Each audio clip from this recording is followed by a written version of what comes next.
கோபுரம் டிவி நேயர்களுக்கு இனிய வணக்கம். இன்று பிறந்தநாள் காணும் மற்றும் மணநாள் காணும் அத்துணை சகோதர சகோதரிகளுக்கும் எங்களது இனிய வாழ்த்துக்கள். பாபாவின் ஆசிகளோடு பல்லாண்டு காலம் நீங்கள் எல்லா வளங்களும் செல்வங்களும் பெற்று நலமுடன் வாழ வாழ்த்துகிறோம். பாபா அழைக்கிறார்.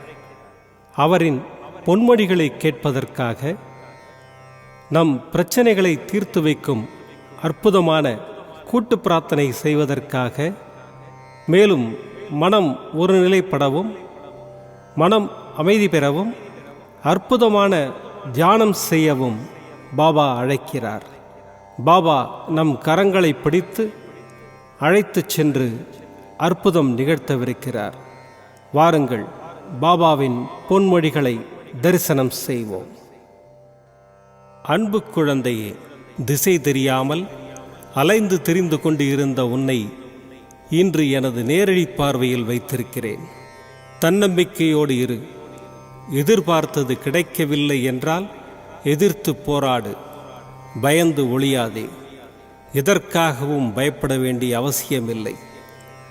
ஆசை, இன்பம், துன்பம், துயரம் இதற்கு முடிவு இல்லை. இதையெல்லாம் தாண்டி வந்தால்தான் நீ தேடி வந்த அற்புதமான சுகங்கள் உனக்கு கிடைக்கும். அன்று என்னை நீ முழுவதுமாக புரிந்து கொள்வாய். விரும்பிய வாழ்க்கையை நீ புரிந்து கொண்டு, பிறகு ஏற்றுக்கொண்டு, அனைத்தையும் சகித்து கொண்டு கடந்து வந்து விட்டாய். இனி கவலை எதற்காக? எதற்காக இந்த பயம்? நான் இருக்கிறேன். எவ்வளவு வேதனை, எவ்வளவு துயரங்கள், இதில் இருந்து எல்லாம் மீண்டு வந்திருக்கிறாய். உன்னை கைவிடுவேனா? இனி நடக்கப் போவதை பார்த்து வியக்கப் போகிறாய். தைரியமாக இரு. ஜெயிக்கப் போகிறாய். உன்னை தேடி நான் வரப்போகிறேன். நீ என்னை வரவேற்க தயாராக இரு. உன்னை மகிழ்விக்கவே நான் வருகின்றேன். உனது கர்ம பலன்களை விலக்கி உன்னை அனைவரும் வியக்கும் வண்ணம் உயர்ந்த நிலைக்கு கொண்டு செல்லப் போகிறேன். கவலைப்படாமல் இரு.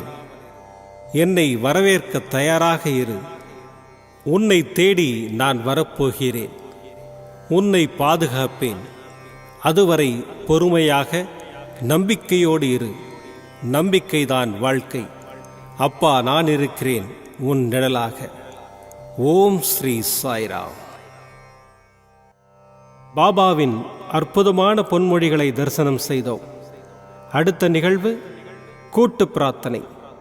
நம் மனநலன் சார்ந்த பிரச்சனைகளுக்காகவும், உடல் நலன் சார்ந்த பிரச்சனைகளுக்காகவும் மற்றும் நம் அனைத்து விதமான பிரச்சனைகளுக்காகவும் சாய்நாதரிடம் கூட்டு பிரார்த்தனை செய்வோம். வாருங்கள், இந்த அற்புதமான கூட்டு பிரார்த்தனையை செய்வோம். பிரார்த்தனாஷ்டகம். 8 பிரார்த்தனைகள். சாந்தமான மனம் கொண்ட சாயிநாதரே, அறிவின் சிகரமே, அன்புள்ளம் கொண்டவரே, கருணை கடலே, உண்மையின் இருப்பிடமே, மாயை என்னும் இருளை அகற்றுபவரே, ஜாதி மத பேதங்களுக்கு அப்பாற்பட்டவரே, எங்களின் புரிந்து கொள்ளும் திறமைக்கு அப்பாற்பட்டவரே, அன்பின் இருப்பிடமே, ஷீரடி வாழ் இறைவனே, என்னை காப்பாற்றும், என்னை காப்பாற்றும். ஞான சூரியனே, ஞானத்தை வழங்குபவரே, பக்தர்களின் மனங்களில் உலவிடும் பரமஹம்சரே, அனைத்து நன்மைகளுக்கும் காரணமானவரே, தங்களை சரணடைந்தவரை காப்பவரே, படைக்கும் தொழில் புரியும் பிரம்மாவும் காக்கும் கடவுளான விஷ்ணுவும் நீங்களே. 3 உலகங்களையும் யுகங்கள் முடிவில் தன்னுள் ஐக்கியமாக்கிக் கொள்ளும் ருத்திரனும் தாங்களே. நீங்கள் இல்லாத இடம் இந்த பூமியில் ஏது? எல்லாம் அறிந்த இறைவன் நீங்கள்.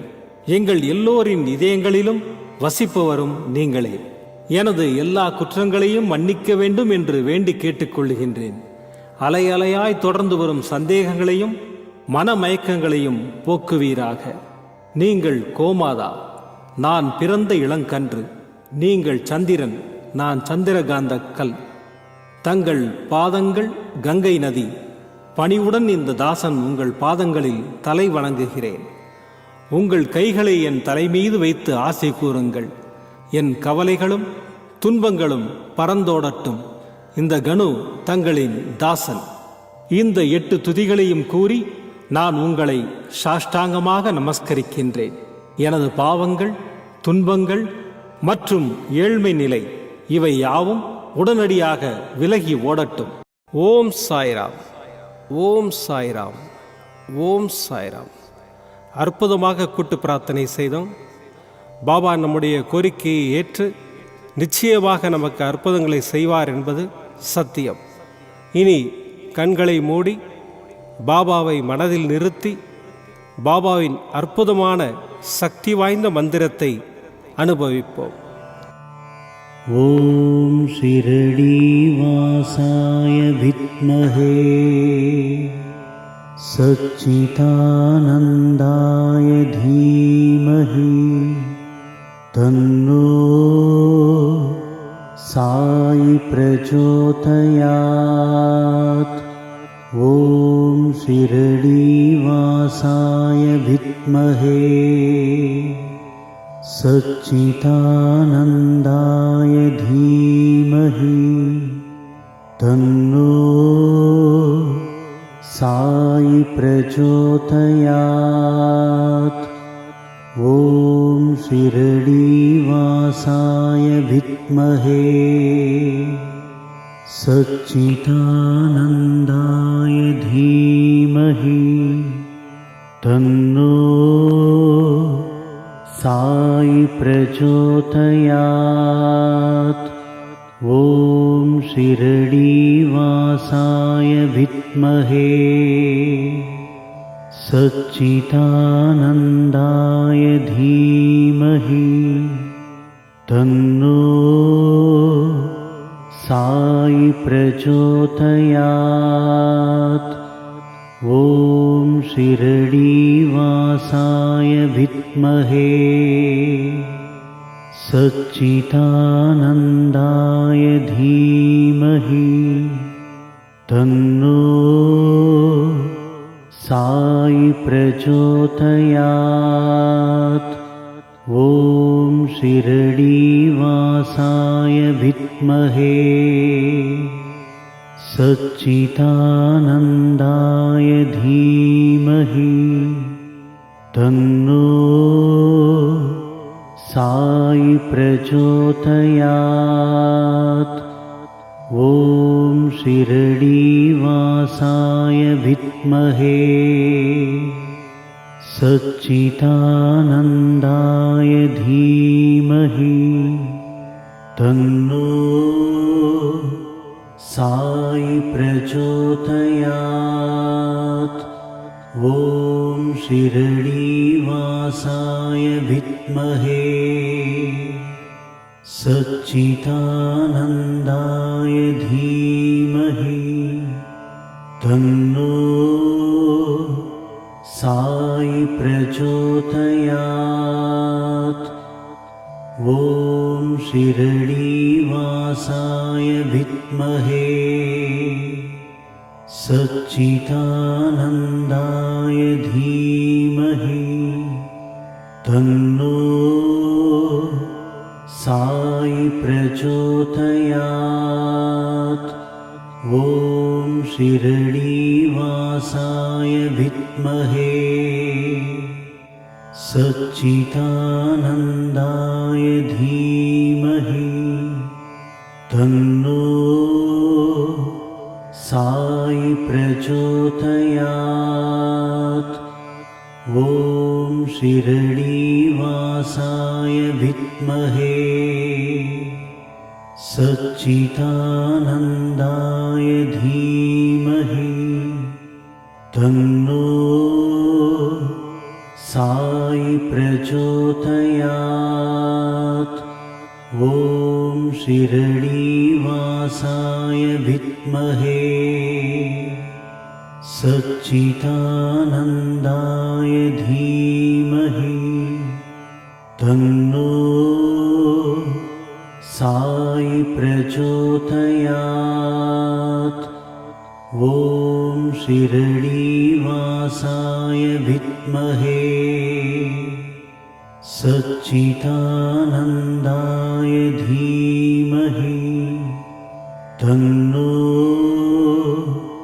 साई प्रचोदयात्। ॐ शिरडीवासाय विद्महे सच्चिदानन्दाय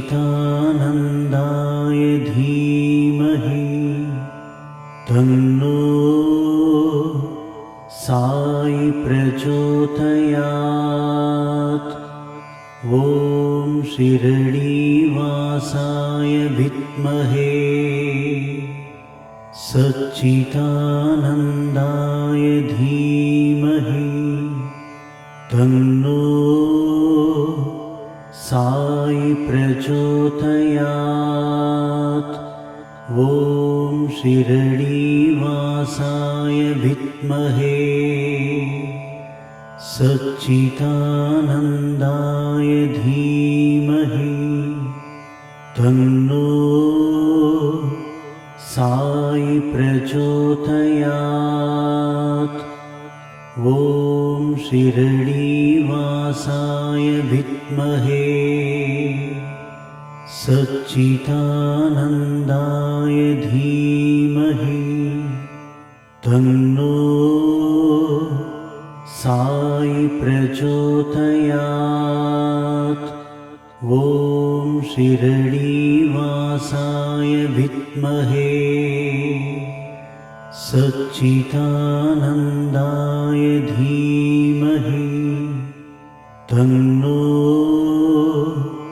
साई प्रचोदयात्। ॐ शिरडीवासाय विद्महे सच्चिदानन्दाय धीमहि तन्नो साई प्रचोदयात्।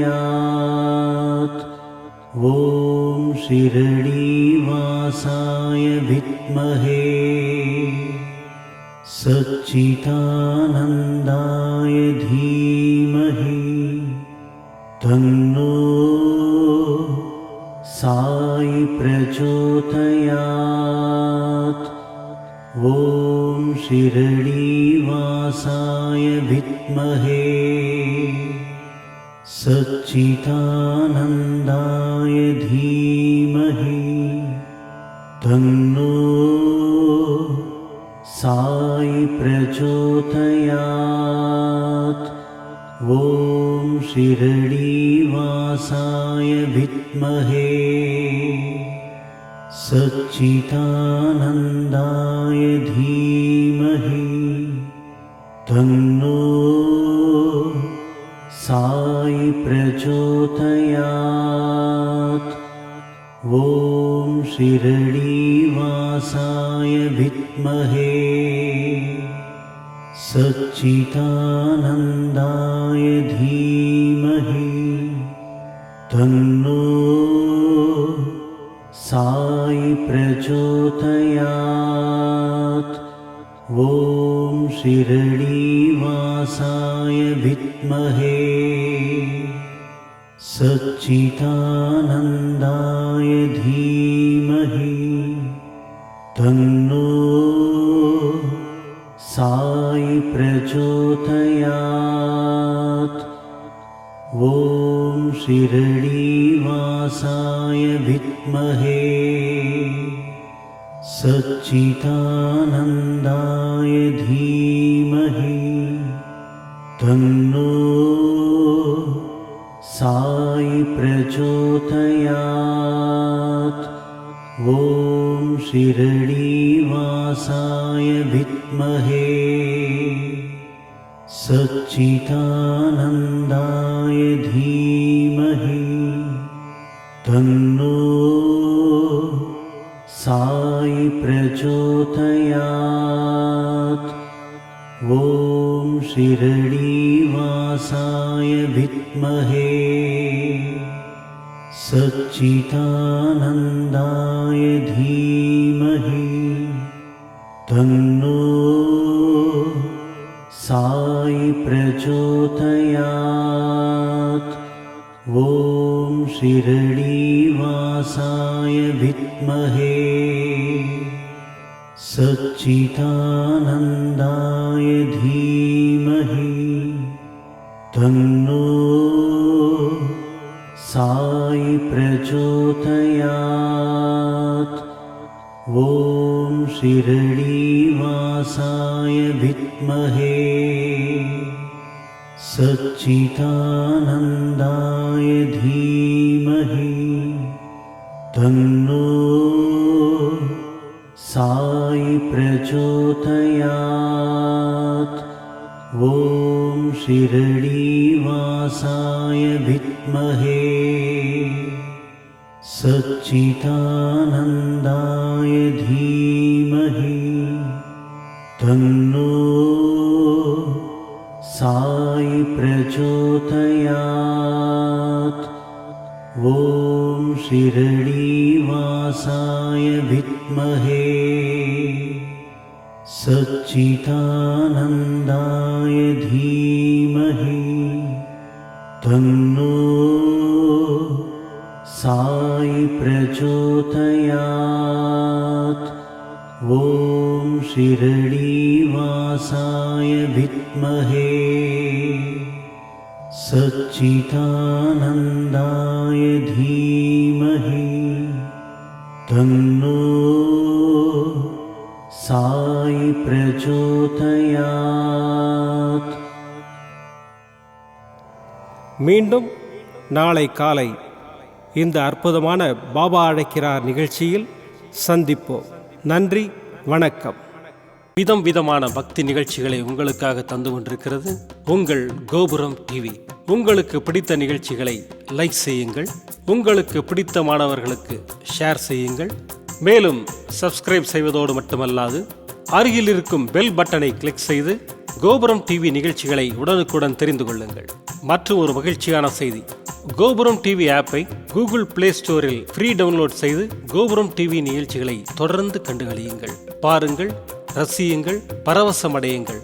gopuramtv.com பக்தி பக்திமயம்.